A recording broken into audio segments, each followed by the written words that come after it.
Welcome back. Part 2, Mr. McMahon, how he, Vince McMahon spilling the goods on how to become a billionaire. Well, we saw part 1, the beginnings, the things you have to do initially. Now, once you reach that point, now you have to maintain where you are. And when you're on top, people are going to come for you. Let's see the pointers and the tips and the actual lessons that can be learned from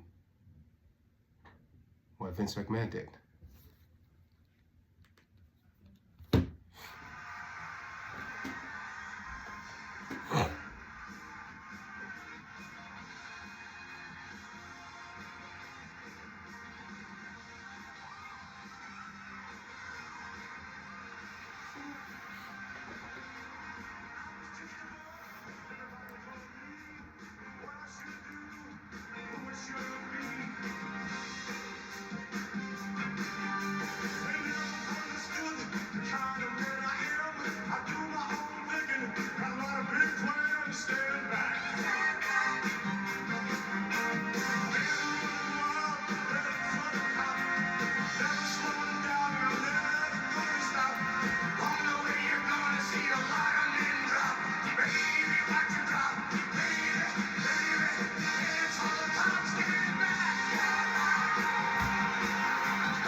Professional wrestling. It's always been popular, but lately it's been emerging from second-rate arenas to attract a whole new generation of fans. 84 and 85 was a very pivotal year in wrestling. Things were changing rapidly. WrestleMania 1 was very, very successful. Vince was ahead of everyone when it came to understanding how to market and, had the more modern product. And he had the bigger stars. This one-scoring pastime has grown so trendy that NBC will soon begin a regular late-night television program combining rock, comedy, and wrestling.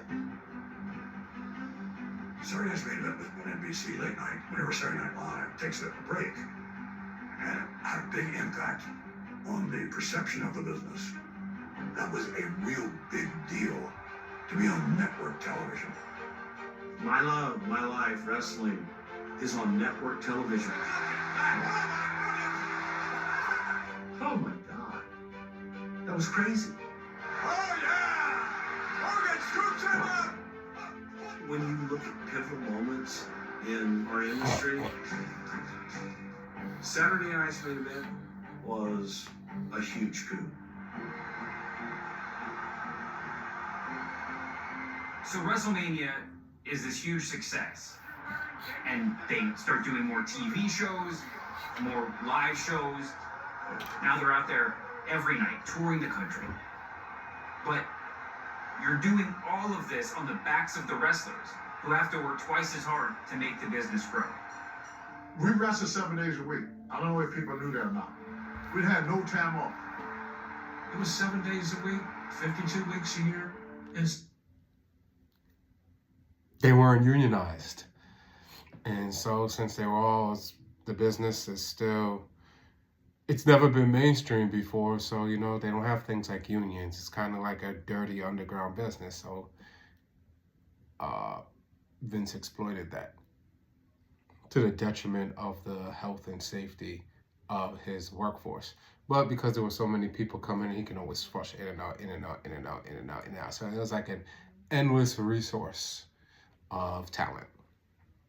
That was cheap. So it was a pretty hard grind. I just wish they'd give me just a few more days off a year. They could have been better at managing the schedule, especially in the late 80s when it was just a disaster. The schedule now, I don't think it's that bad. And they're on guaranteed contracts, so they're not under the same pressure to perform while hurt. In the 80s, if you were hurt and didn't wrestle, you were not paid. Because of that, You wrestled hurt all the time, and the injuries got worse and worse and worse. And you used painkillers. It was brutal. But at that time, it was about capturing the most amount of money. That is how they did it. Wrestlers as a group. Heard what he said. Name of the game is capturing the most amount of money. And how you do that is you put your workforce out there, and it's not the most legal thing in the world. But the way how he did it was the crowd wanted a supply and demand. You have the supply, the crowd has the demand, and you keep feeding it to them every day. Were often exploited. These wrestlers were not unionized. They didn't have medical protection.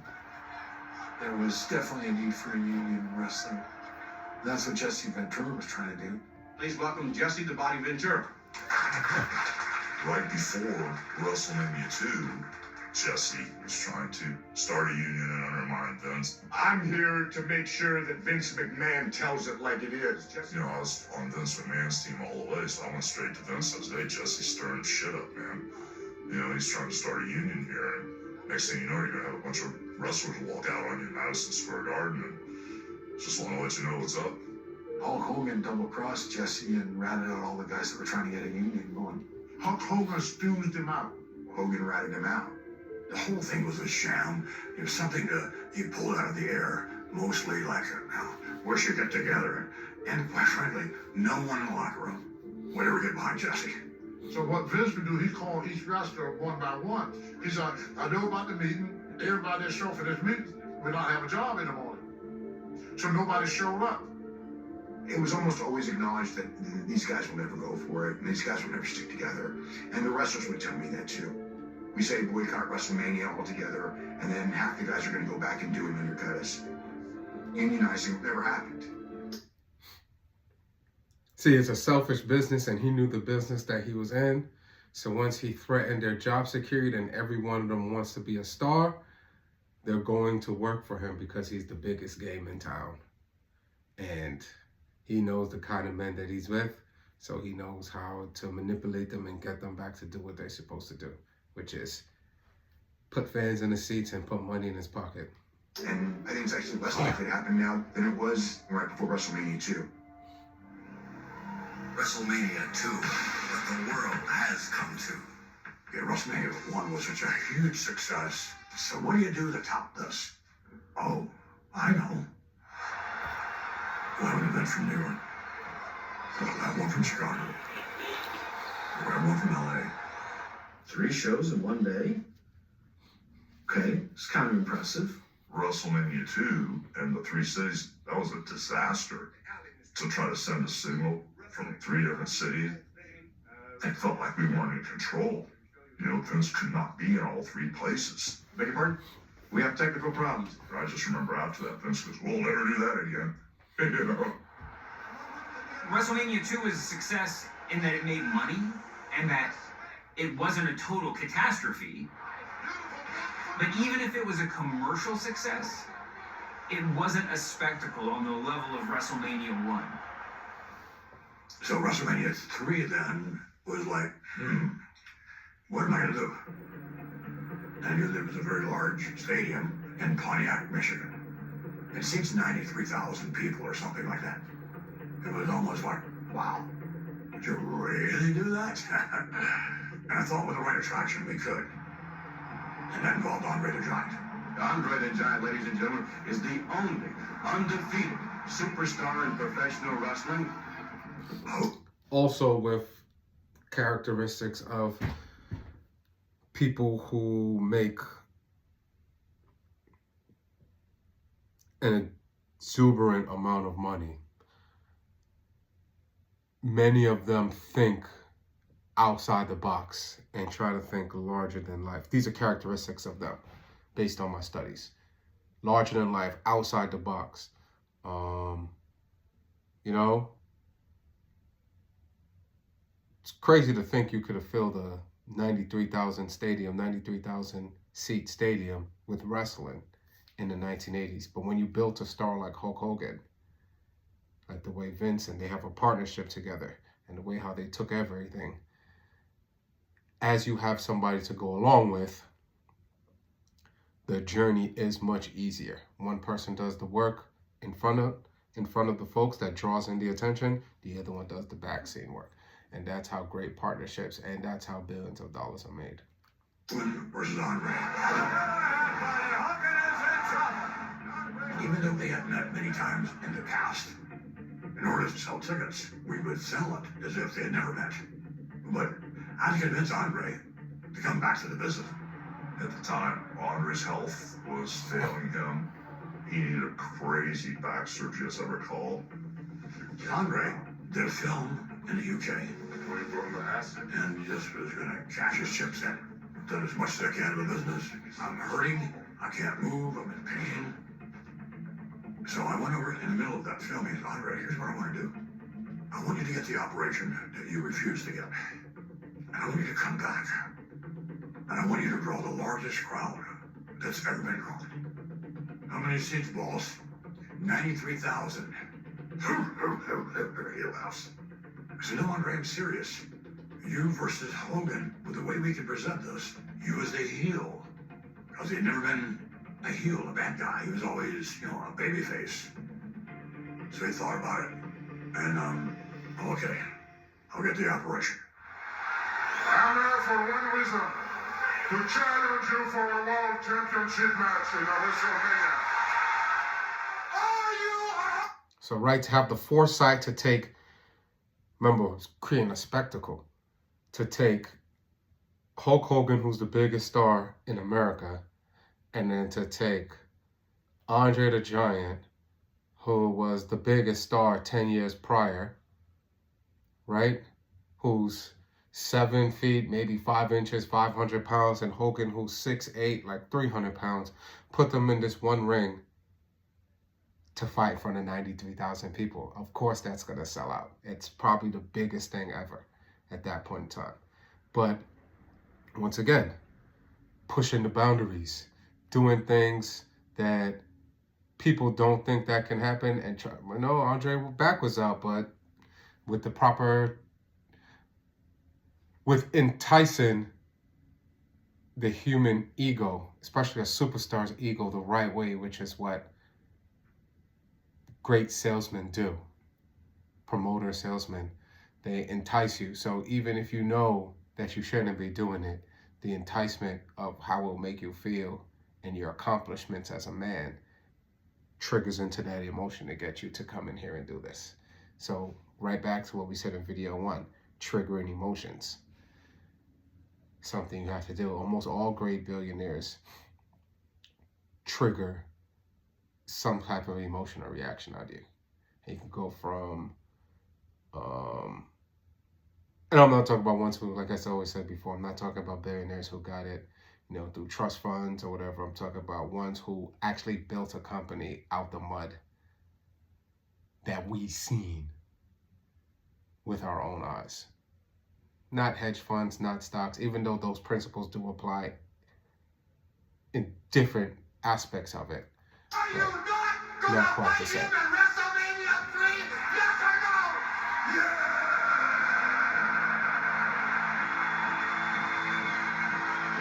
It's such a huge promotion. They're talking about it not only here, but all over the world. Heavyweight champion Hulk Hogan to defend his crown against challenger Andre the Giant. So great is the lore that WrestleMania 3 will draw the largest audience ever to witness an indoor sporting or entertainment event in the history of the world.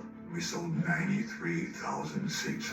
We're expecting fans from France, Germany, Africa, South America, the Orient, all over the world.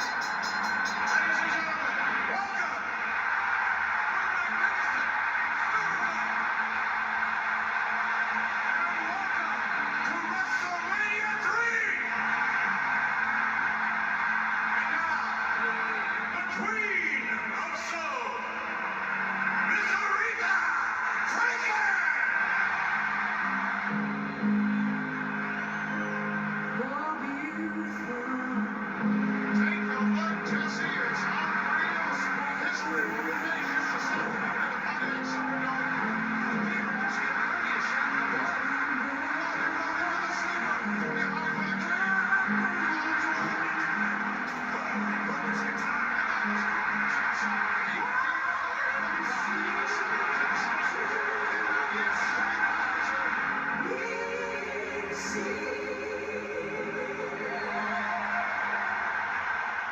There were a lot of great attractions underneath this huge main event. But it was Hogan and Andre that drew that house. Sooner or later, you gotta live and die and you gotta face the truth. And for you, Andre the Giant, it's time to face the truth, brother. Hulk Hogan has never... Hogan and Andre drew the house. Sometimes when you're building and you're trying to get to that peak, you have to let others take control. Others get to shine, you know.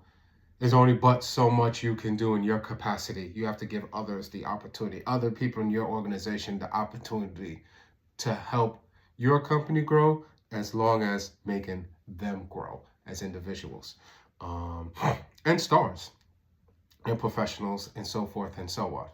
So by giving them the stage and then backing away, he's allowing the products that he built to do exactly what he believes that they will do and put on a great spectacle, which in those kind of positions, leadership, successful,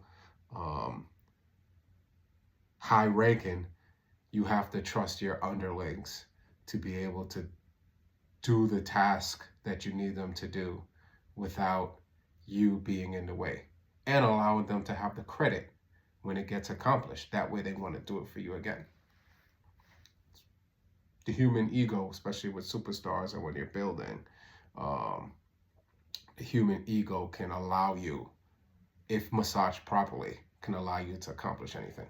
Met a man bigger than him, stronger than him, and with a burning will inside more than Andre the Giant. Andre, he never told Hogan whether or not he would allow Hogan to win the match. And Hulk kept coming to me. Just talk to Andre, just talk to Andre. I said, and I did. What do you say, what do you say? I just said, it's not gonna be a problem. You couldn't force him to do anything. Come on, he's a giant. I sat in the locker room with Andre. I was saying, hey, boss, any idea what we're doing out there? Don't worry. I got a hold of Vince and said, what's gonna happen? What am I doing out there? Am I winning or losing? Because Andre will do the right thing, don't worry. What does that mean? This is the man of the evening. He weighs 520 pounds. Andre the Giant. And now his opponent, Hulk Hogan. When I walked out to the Silver Dome, I just couldn't believe how full it was. I said, boy, this is either going to be the easiest thing I've ever done, or this is going to be a total disaster. There's no in between. This is the biggest match in the history of professional wrestling. The irresistible force meeting the immovable object. Look at the size of the giant. Yeah, that's giant. And you got this individual with so much charisma, who is almost a superhero. And the two of them colliding, it was awesome. During the match, it was the first time I realized how bad his back really was. And I told him during boss, stay close to the ropes, because I knew he couldn't get back up on his own. But we got through the match, and out of nowhere, he goes, what? What? And when I said what, he came at me. After I slammed him, I went and dropped the leg, and I covered him. And I didn't know if it was going to be a 1-2 kick out. I had no idea if I was going to win or lose the match. Until when? Until Andre didn't kick out.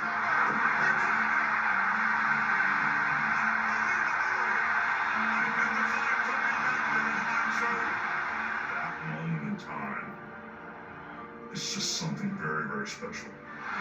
World Wrestling Federation Heavyweight Champion, Hulk Hogan.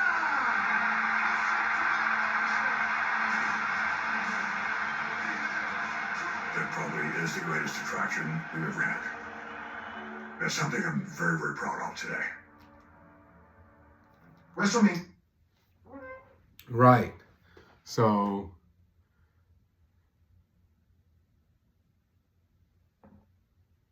nothing really as far as tips goes, but as far as what he had to do. One became a star. Vince became a mega figure as far as someone at the top of the mountain. Hogan's at the top of the mountain. Vince is at the top of the mountain. And you all know what happens when you get to the top of the mountain. Haters start to come. So as somebody who wants to be in the top 1%, you have to understand that haters are going to be coming your way. So be careful, be ready, because they're coming. And WrestleMania 3 is a key part of the WWE Sure, it's gonna and Vince show why. McMahon mythology and story of wrestling. You know that Andre the Giant passed the torch to Hogan. The reality is Hogan was already a bigger star than Andre before that match ever happened. Andre had never lost. It's the first time in 15 years Andre the Giant had ever been defeated. Nah, Andre lost. And Andre had never been slammed. He'd been slammed probably 25 times before that, maybe more. Oh, look at that! They said 93,000 for so many years, they probably all believe it at this point. 93,000 people. 93,173 people. We held the record for 93,000 in a building. Yeah, it was actually 78,000 in the building. I don't know why this is. that dude's hated. 78,000 is a lot. 93,000 is a whole lot as well. Sorry about that. My nose is itching. But Vince lied. You gotta lie. To make it in that kind of environment, you gotta lie. You gotta make it bigger than what it really is. You gotta throw some extra juice on it. You know, you want to get to this level, you're gonna tell some tall tales. You know, you gotta delusions of grandeur, right? One of the greatest controversies in pro wrestling history. I think the truth is probably somewhere in the middle, and I'm not sure that it matters at all. I mean, nothing that any wrestler, that anybody involved in wrestling tells you should be regarded as fact. But regardless of the real attendance figure, WrestleMania 3 was an enormous success. History is made here in the Superdome body and Michigan, and that guy right there has made history all over the world. A victory for Hogan at that time would build him greater as an entertainer and an athlete and representation of our brand. But of course, the brand comes up that way too.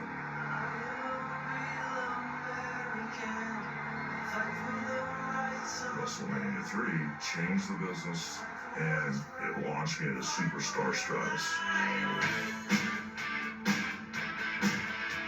He is the most famous and successful professional wrestler the world has ever seen. His name alone can generate millions of dollars of revenue. And when he performs at indoor arenas, he has attracted bigger crowds than the Rolling Stones and even the Pope. When Hulkamania was run wild, he had to be the most popular person in the world. When Brooke Hogan on the card, the building sold out. That was it. He was a figure of national fame, and you didn't even really have to be someone who regularly watched wrestling. Hulk Hogan had broken through. At that time, Hulk Hogan, that's all anybody ever talked about was Hulk Hogan. So I do remember feeling a little bit of resentment as a kid because my dad never got the credit that he deserved for creating all of this. Every word that came out of Hogan's mouth was Vince talking. You better stock them on your shelf. Make sure you've got plenty of them right on your shelves. Hogan and Vince were like one person. Vince came up with the idea. Hogan did it. It's a great partnership. That's why he became the biggest star. He became the biggest promoter. They worked as unison together. And to become a billionaire, it always has to be, it can't be you by yourself. It has to be you and someone else, at least in the initial stages. That's why I relate this Vince McMahon, Hulk Hogan relationship to like a Jay-Z, Damon Dash relationship as well, which I'll explain later in one of these videos. But you could see it based on how you would say that based on their responsibilities, Vince McMahon is Damon Dash and Jay-Z is Hulk Hogan. In their situation, the inverse happened. The work for hire became the billionaire and the owner did it. But like I said, one of them becomes a billionaire. Single thing was Vince. When he would tell me stuff, I'd go, I don't know, man, but I would do it anyway. Because everything he did turned to gold. Wrestling superstar. It's like having a real match right in your own home. This huge swell of fans and what have you that we now had middle-class America. It's like, okay, let's bring this together and let's sell it. You can start by getting in shape with the Hulkamania workout set. 1-945-4-HULK. One of the most remarkable success stories has been written by the WWF. His marketing merchandise grossed over $200 million last year alone. The man behind the magic is the man behind the mic, Vince McMahon Jr. Vince never stopped. He didn't complain about the hours he worked. He's a workaholic. As Hogan was out doing his... You have to be obsessed with what it is. You have to be obsessed with what it is that you do. You know, notice that from part 1 to part 2, it's like kind of like the same things. It's characteristics. These are traits of these type of individuals. As long as, like I said, as long as you have another person working just as hard as you do, it's impossible to fail. But never complain. That's why when he put them on the roads and they had to do their job, which was fight every night, he had to do his job every day, which was get them work so that they can fight and make some money. shows and drawing the money. Nobody really respects that Vince part. was out setting up other stuff. At that time, because of the success that we had, Hogan wanted to be in part of Hollywood. And I'm going, oh, God, I'm going to lose Hogan to Hollywood now.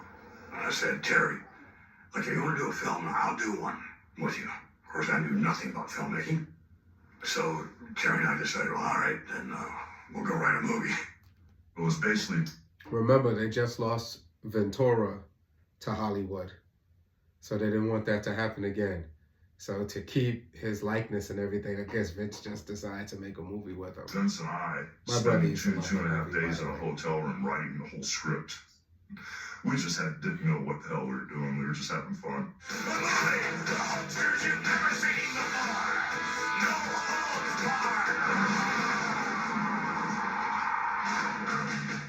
It's not the world's worst movie, but it wasn't great. What's that smell? It was pretty hokey. I thought, okay, I'll do this great movie, and then everyone in the world's going to want to see it. Not exactly the way it worked out. It didn't prevent Hogan from then going to Hollywood, but it delayed it for a while. When did you notice Hulkamania was starting to fade? Which was probably the plan all along, was do the movie so bad to show that he can't act so that they don't want him no more, so that he could continue to use him in the wrestling business and don't lose his focus. Shit, if I was trying to get to the top, that's something I would do too. You know, I go back and I look at WrestleMania 6.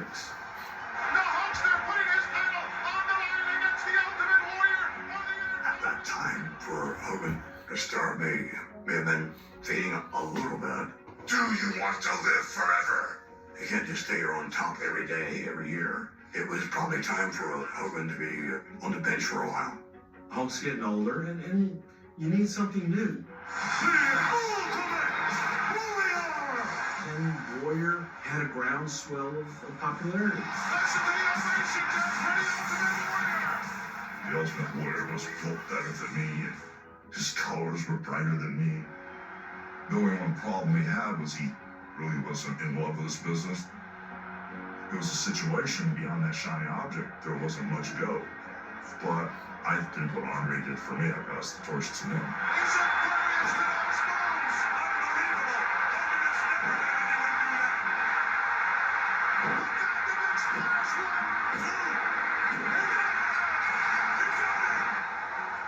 Warrior became the champion and was very popular with the audience.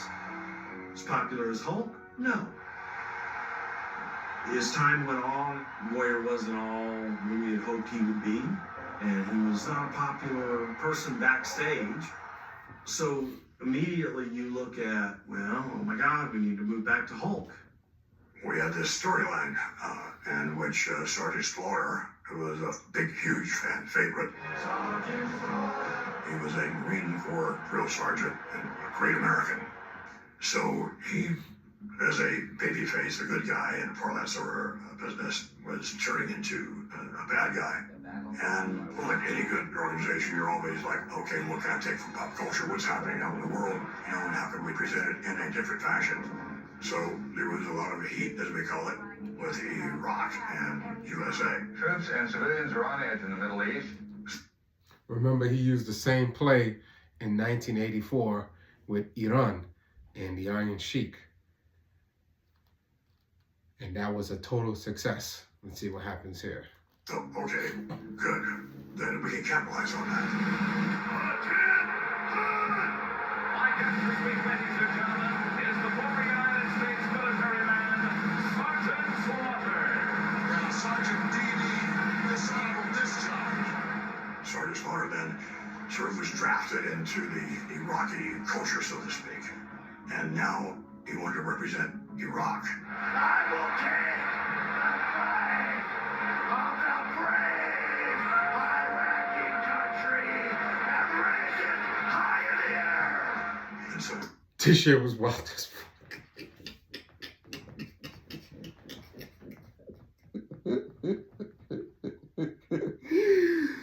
Yo, talking about pushing the envelope. This was like Desert Storm time, bro. This shit was wild, dude. I remember this. get this big storyline going with Hogan versus Sergeant Slaughter, USA versus Iraq. And it was working. It was working really well. And then all of a sudden, from a reality standpoint, Iraq invades Kuwait.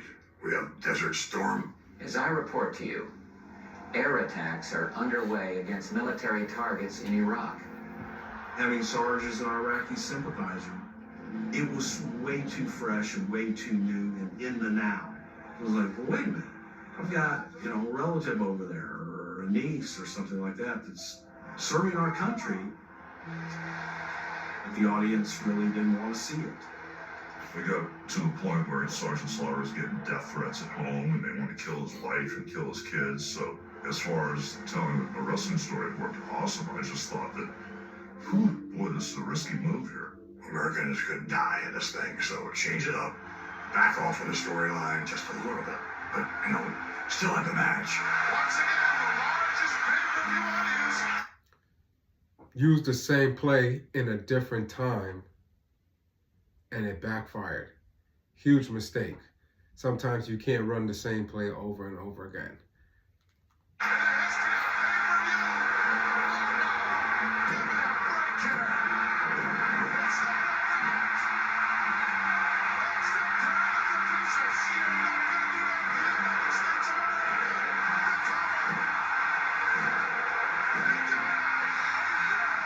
At the end of the day, the Great American won.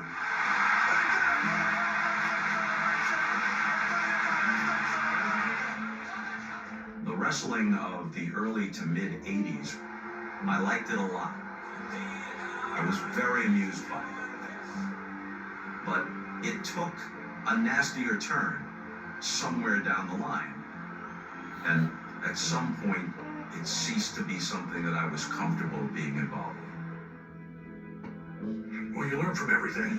And since you have no control over world events, you have to be very careful associating yourself with events in the real world. Anything can happen, so don't go there. So we moved back to...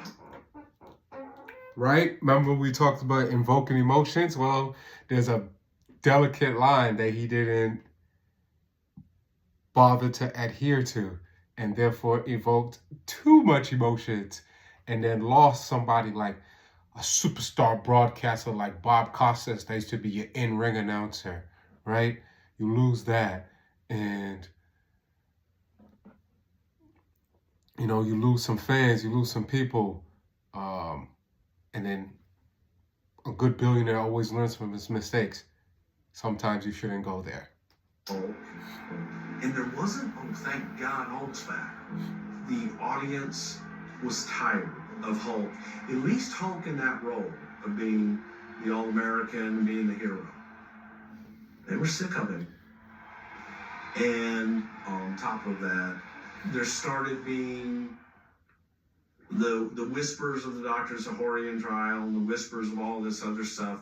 In Harrisburg, Pennsylvania next Monday, a doctor will go on trial, charged with prescribing anabolic steroids to several professional wrestlers. Dr. George Zahorian has been indicted by a federal grand jury on 15 counts of distributing muscle-building steroids. To my right, Dr. George Zahorian, thank you very much for joining us here this week. Dr. George Zahorian was appointed by the Pennsylvania State Athletic Commission as the doctor of note for WWE. We had nothing to do, with who was appointed. His role was to make sure that all the laws of the State Athletic Commission were followed. It would be in our locker rooms and things of that nature. And he began to sell steroids to our talent. At that time, steroids were part of the culture because all the stars during that time period had the perfect bodies. And so it was the norm. Like people go to Starbucks in the morning before they go to work. People take steroids because they're wrestlers or actors or baseball players or hockey players or football players. It was an era where steroid use in sports ran amok. If you just looked at the wrestlers themselves, they went from, a burly guy who couldn't plausibly be introduced as having come off his grandpa's farm in Iowa, built his muscles from hoisting bales of hay, to these guys who were like cyborgs. The WWE reeked of steroids. It's obvious. Now you tell me he ain't ripped. Dr. George Zahorian would come and he would have steroids and painkillers and sleeping pills and different things that he would then prescribe and sell to the talent. He would check you for your match, blood pressure, your pulse rate and all that. And it's like, I need a few other things. And then you negotiate for your steroids and your pills. It wasn't illegal to buy steroids from a physician. I bought some from it. But it was illegal to prescribe them just to sell them. Steroids, early on, they were legal. However, when they became illegal, that's when it became an issue.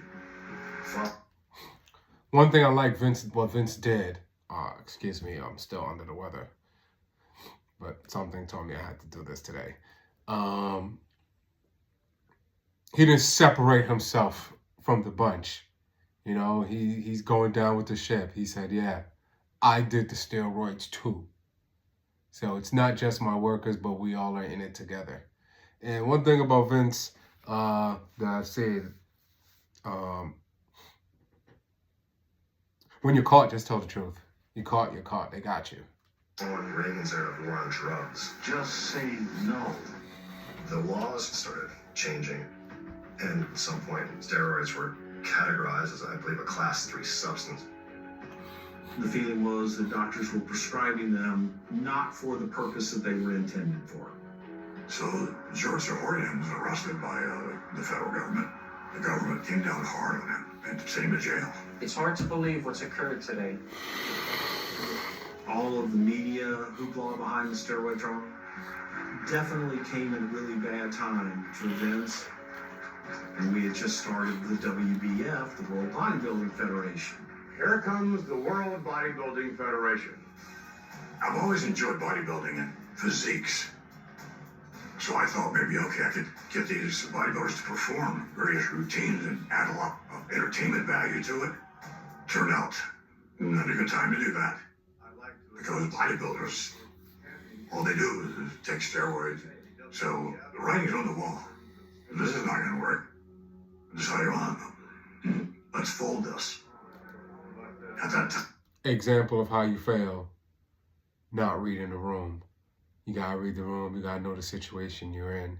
You got to know when to do things and not to do things. And he learned an expensive lesson from doing the World Bodybuilding Federation. There was a lot of heat. And I felt like, boy, I'm getting hit from all sides.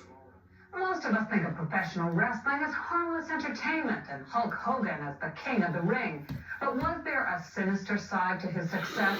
Dr. Zahorian testified he had treated Hulk Hogan for a serious steroid abuse problem.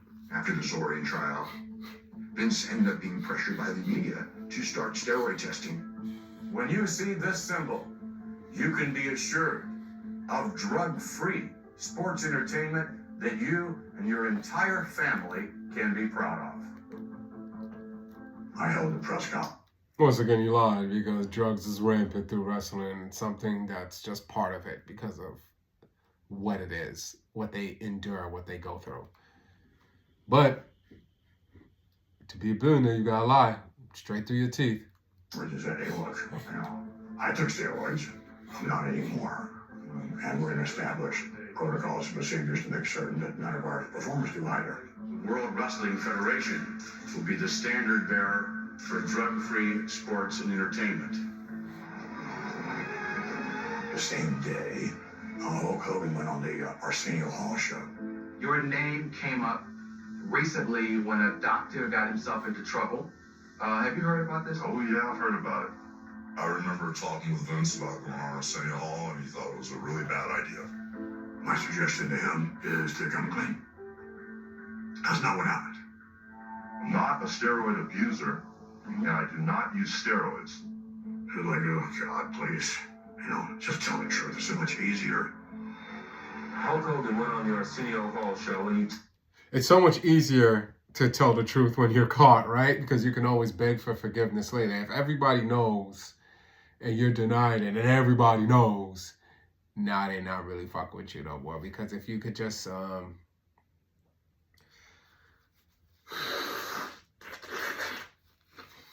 show contrition, people will love you again.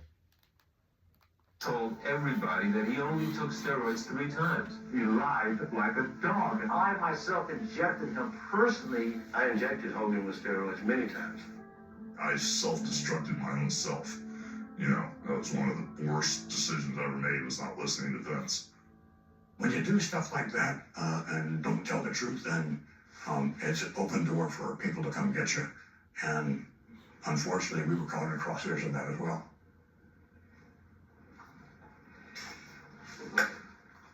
I was never assigned to cover wrestling, but pro wrestling was so highly rated on TV, it was hard to ignore.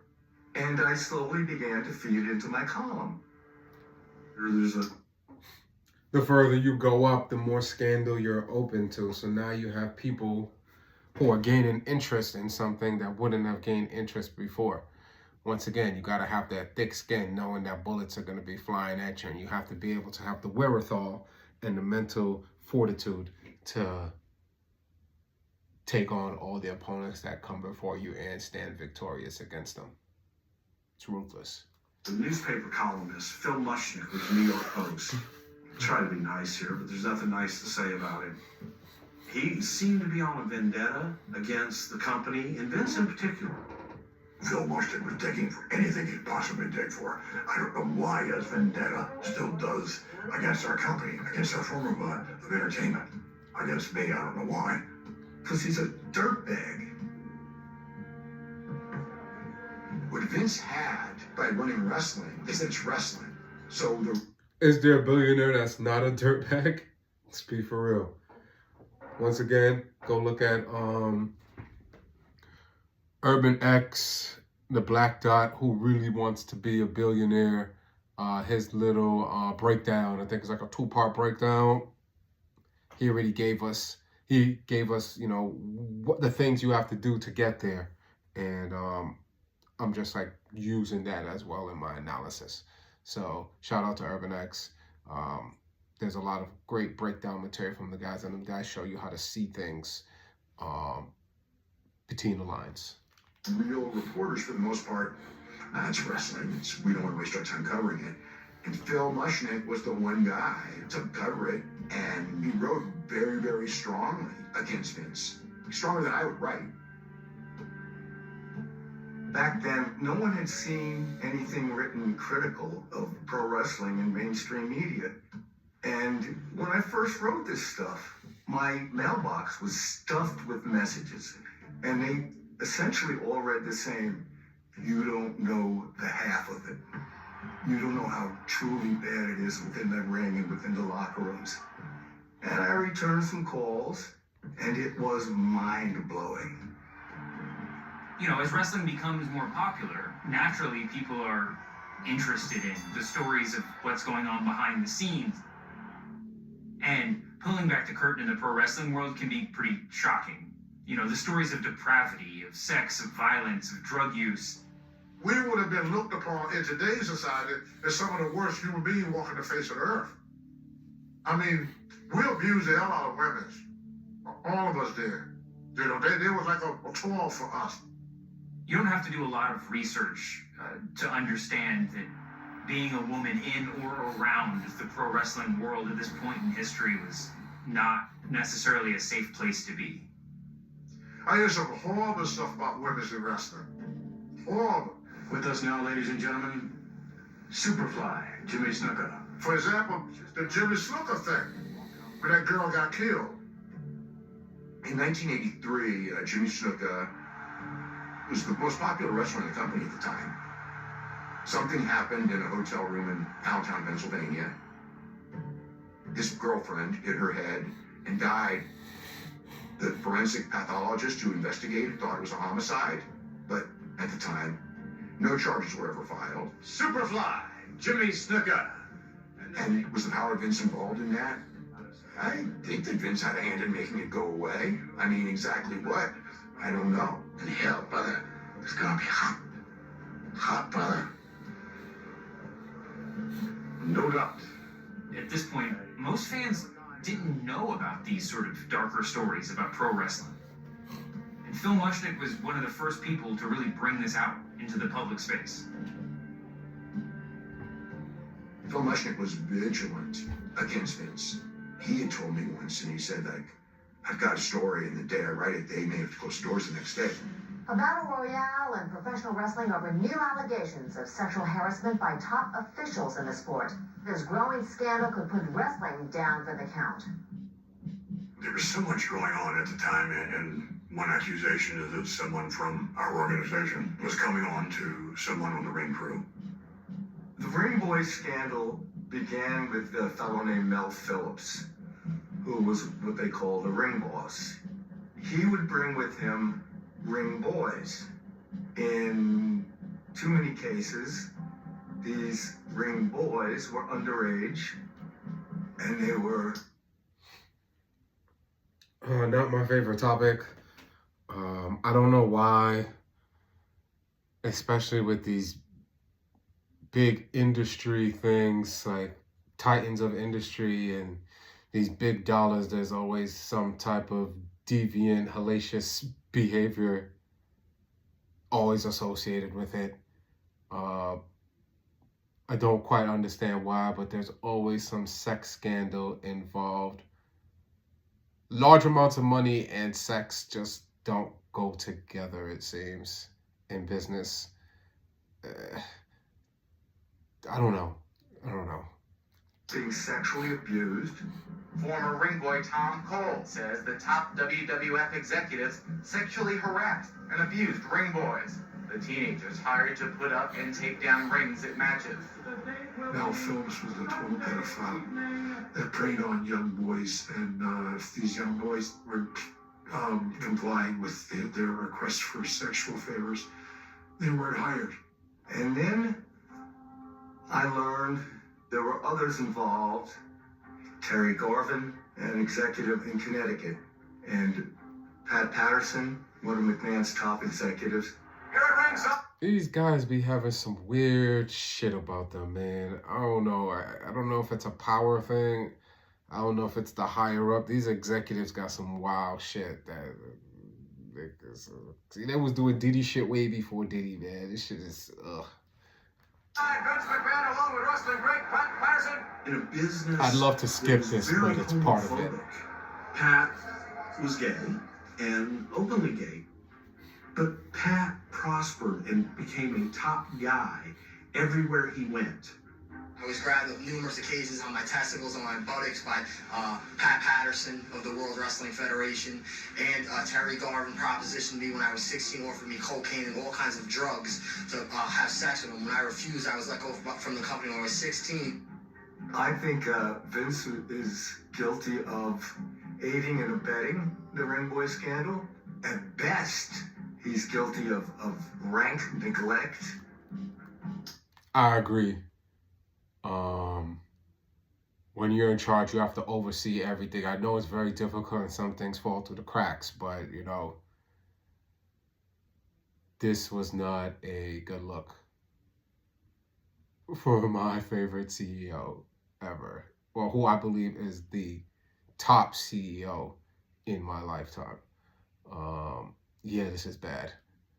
Yeah, I agree. Phil Mushnick was trying to build this whole case of, you know, how rotten the company was. He didn't care how he did it. He didn't care about whether or not he hurt the people that were involved, you know, on one side or the other. He just wanted to write this salacious piece about WWE. In respect to Phil Mushnick, I mean, Vince, you didn't care about when you were stealing other territories' talent. You didn't care about the rules. You didn't care about who you was going to hurt. You didn't care about who you was putting in business. Remember what you said, I'm in business. If you can't handle it, tough.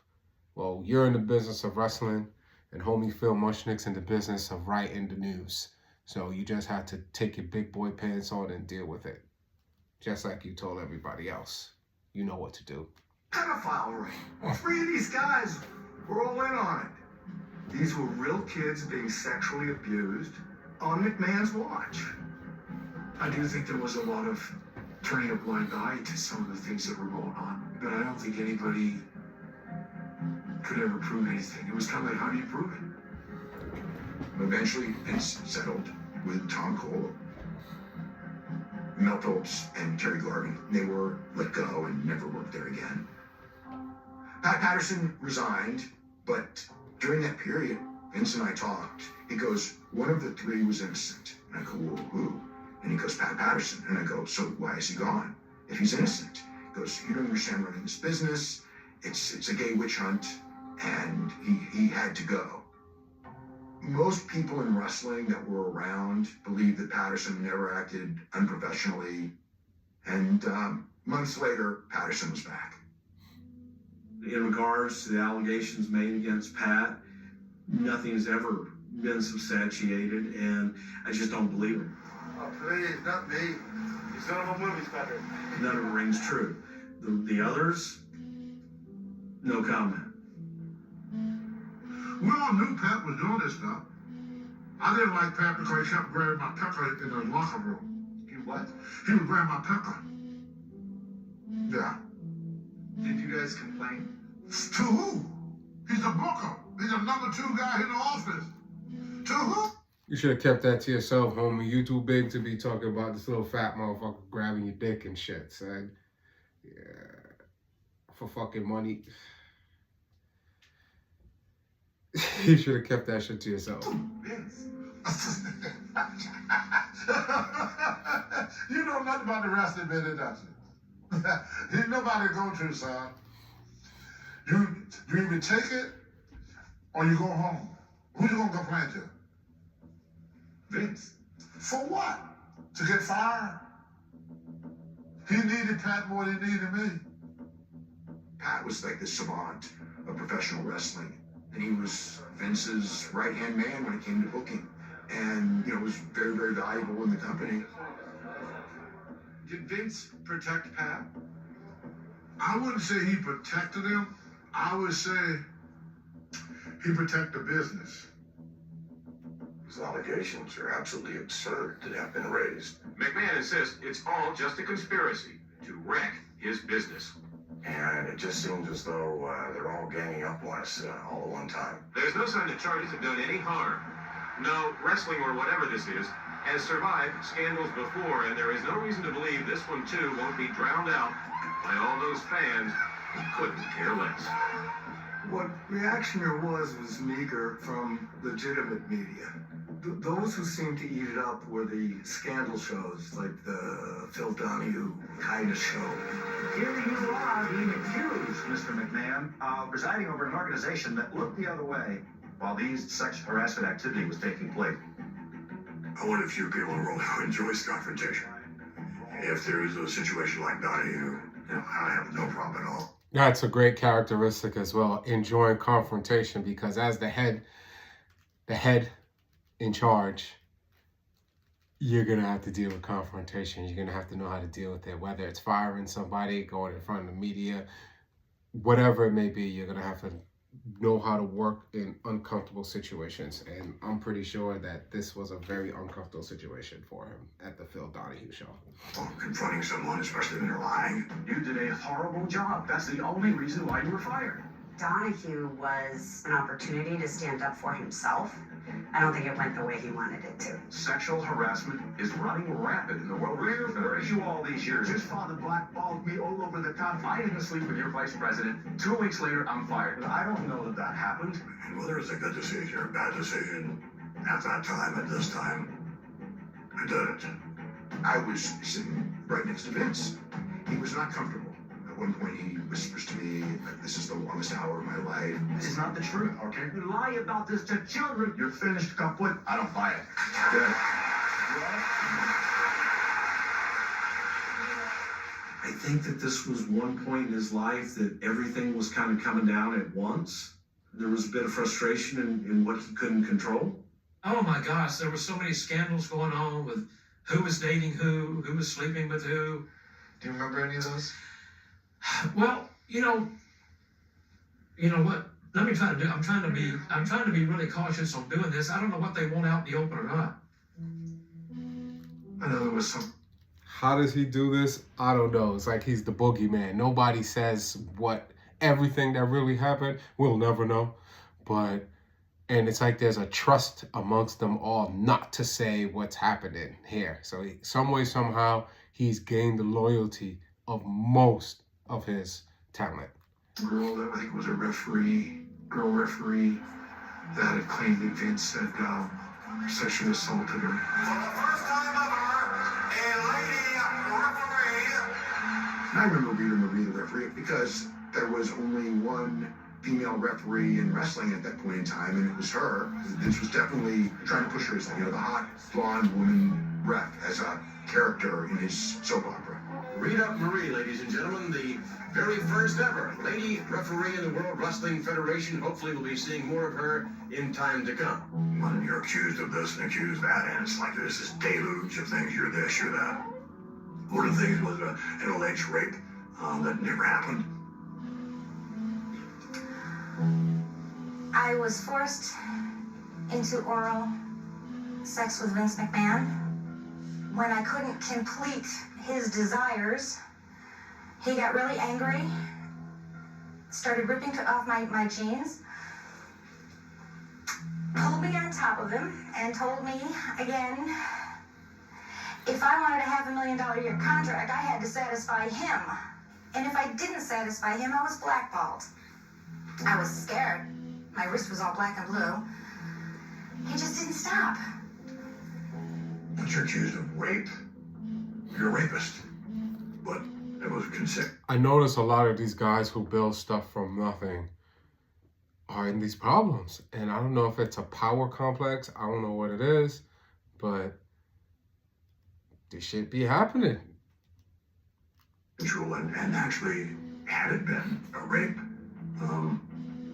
the statute of limitations had run out. So, I mean, it's all kind of crap like that people are digging up and trying to find something on you. Vince did sue her over it, and he sued Geraldo Rivera, but the general public, I think they just thought that it was all sleazy. People looked the other way. God, I just hope somebody listens. They just thought it was like a woman making up a story on a rich guy. Rita, what do you expect to get now? I mean, what do you want? Did you just want to come on Geraldo, or? They were very, very negative on her. It just didn't resonate with a public that it should have resonated with. It was the biggest guy in cable TV. Nobody wanted to look a little deeper. They really didn't want to look. They didn't want to know. Most newspapers ran away from it or wouldn't touch it because it's wrestling, it's beneath us. But Phil was not dissuaded by Vince at all. He kept going and going. And I do think that the negative headlines and attention, that did lead to the indictment, that did lead to the trial. The Justice Department has indicted the most powerful man in professional wrestling in this country, not a wrestler, but the man who runs the World Wrestling Federation. The charge, illegal distribution of steroids. Do you know what triggered the federal government to start looking into you?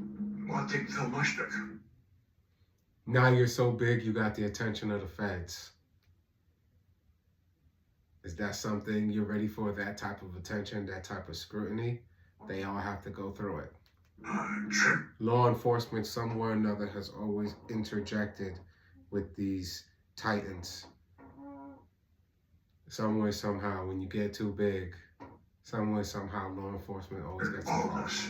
And whether or not he had any connections to the federal government, I don't know.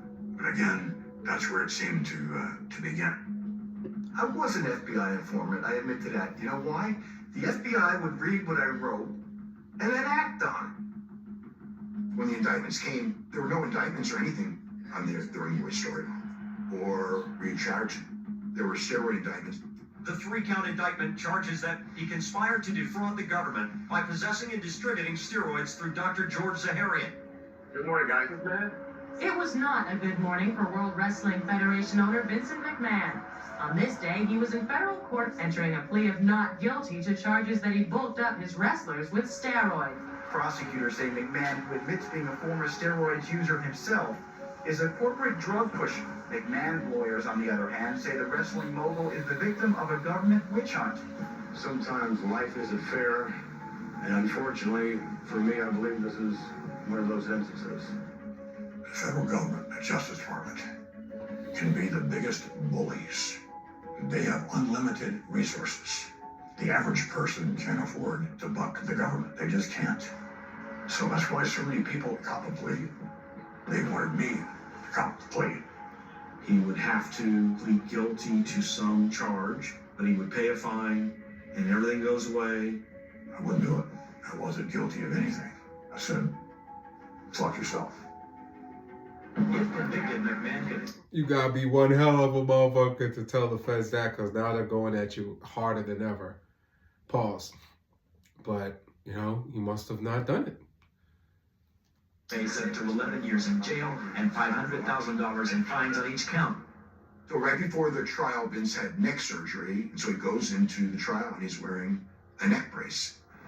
My impression was that it was not an operation that you needed to do at that moment. A lot of people thought he's wearing this thing because he's trying to evoke some sort of sympathy, from the jury. I mean, that was not the case.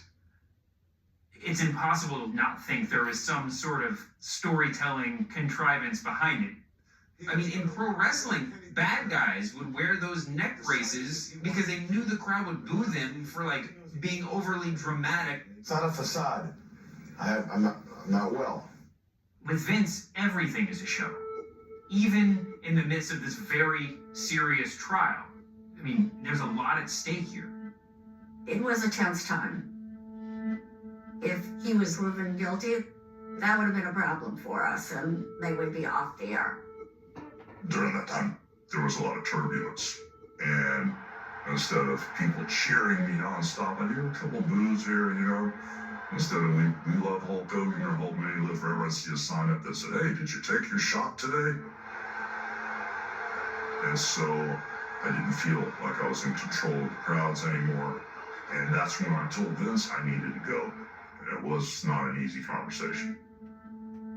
Whether or not this is your last match, I'd like to say that on behalf of all of us, your Hulkamaniacs, thank you for the memories, and thank you for Hulkamania.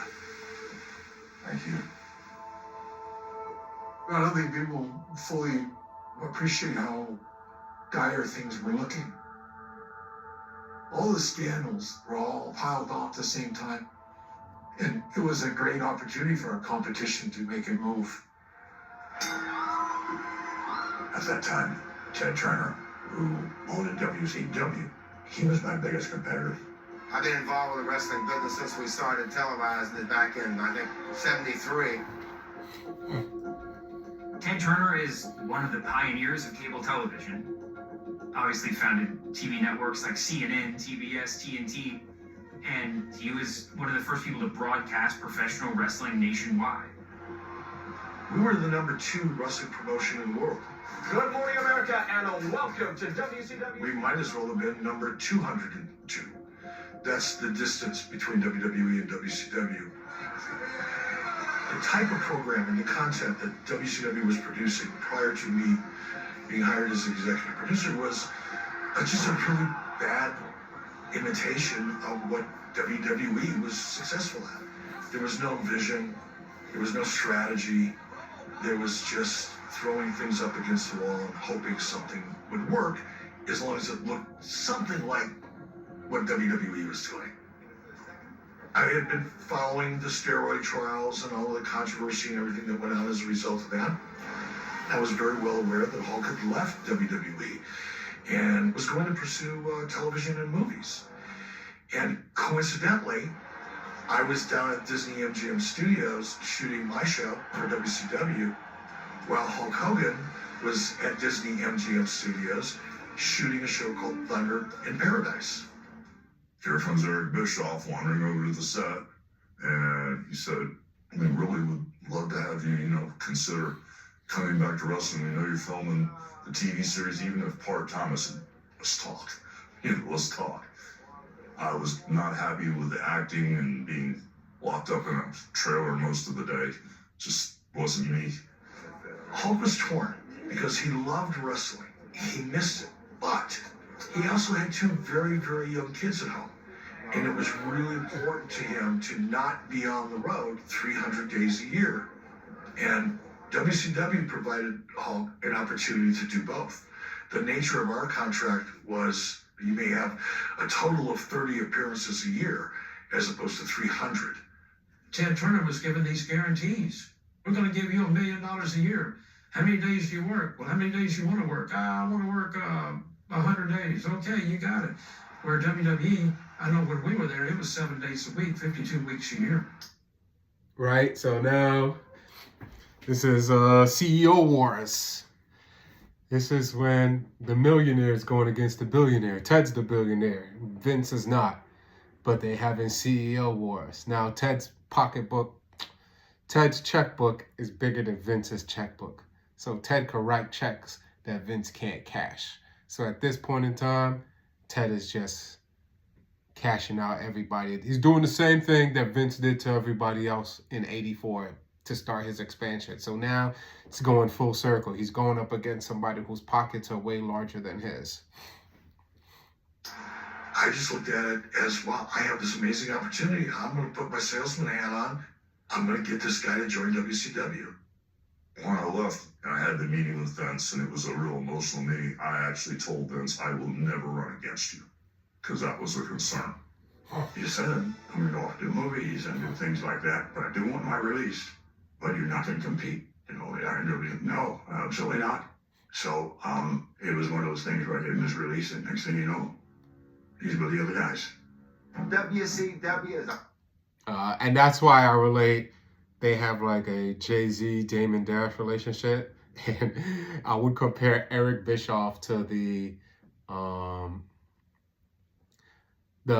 person at Def Jam who was the head at the time, who was now running this thing that we on right now. How he was able to entice the work for hire to come on this side, where we'll give you what you want, just come with us. So, and in business that happens, right?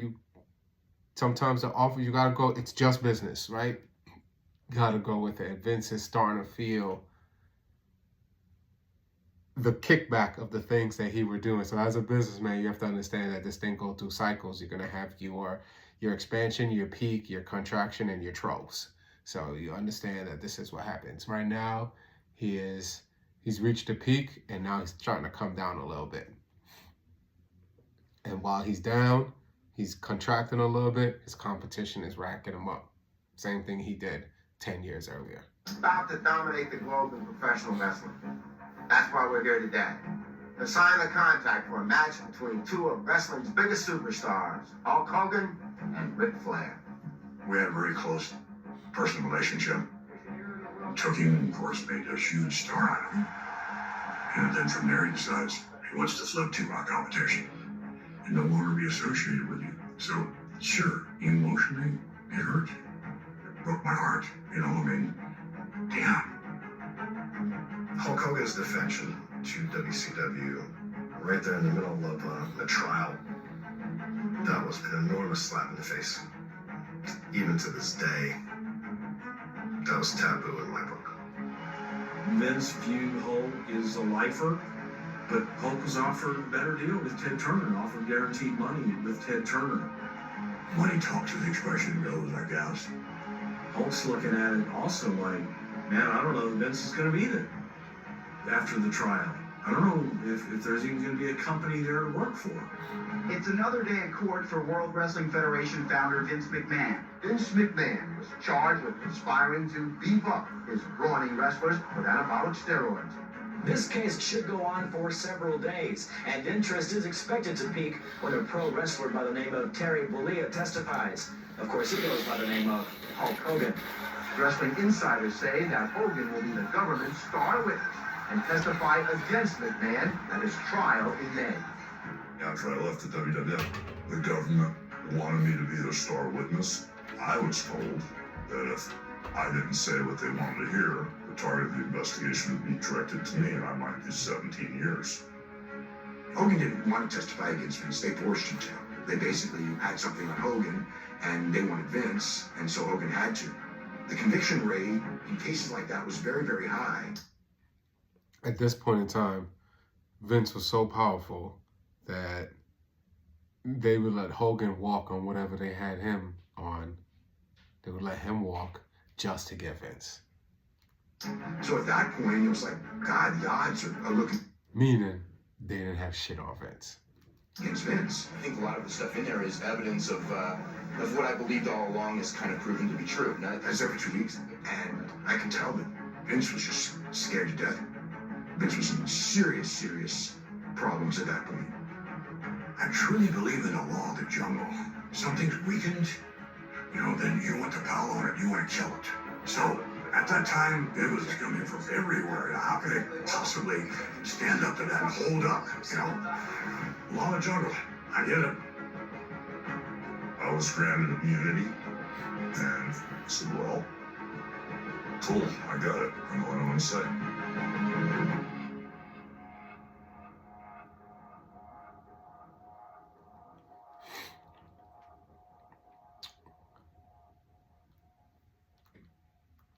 So that was episode 2 on what I like to call How to Become a Billionaire, but it's the Mr. McMahon story. That's episode 2. So pretty much there wasn't a lot as much as episode 1 on like blueprint things, but there were reoccurring characteristics, and there were also the ability to deal with scandal downfalls and your work for hire, being able to rise above them and taking on the federal government. So this episode, which was called Heat, was Heat in their business is,